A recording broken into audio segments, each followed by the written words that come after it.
को इस प्रकार की घटना हुई, थोड़े दिनों बाद वापस खड़े में।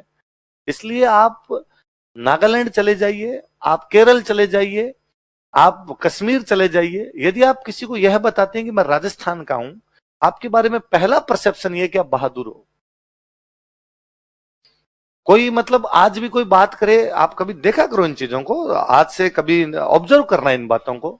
क्योंकि गुजरात की बात करता है, अगर गुजरात, तो दिमाग में क्या आता है गुजरात के बारे में? कि डांडिया करते हैं, गरबा होता है, ढोकला थापड़ा पापड़ा खाते हैं, है ना भाई, एक इमेज है ना गुजरात। या गुजरात के लोग बिजनेसमैन है, बहुत बड़े बिजनेस व्यापारी, ये बात आती है।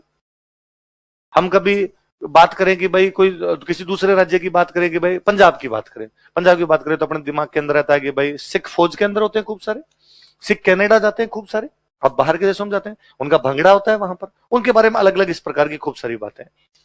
अब जब राजस्थान की बात आती है तो सबसे पहला ये आता है कि यहां वीरता थी। वो क्यों है? क्योंकि वो इन जैसे लोगों की वजह से। दुनिया में ऐसा कहीं नहीं है कि 8,000 लाख से लड़ने के लिए चले गए हो, लोगों ने सरेंडर किए हैं।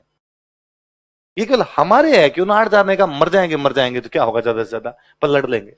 और ऐसी सैकड़ों लड़ाइयां हैं, राजा की छोड़िए, चूंकि हिस्ट्री बताती राजाओं के बारे में है, इसलिए हम राजाओं की हिस्ट्री पढ़ते हैं। अपने ऐसी कहानियां यहाँ गांव गांव में, कि एक गांव है उसमें एक मंदिर है, सेना आई, तुर्कों की सेना आई, उसने कहा मंदिर तोड़ेंगे,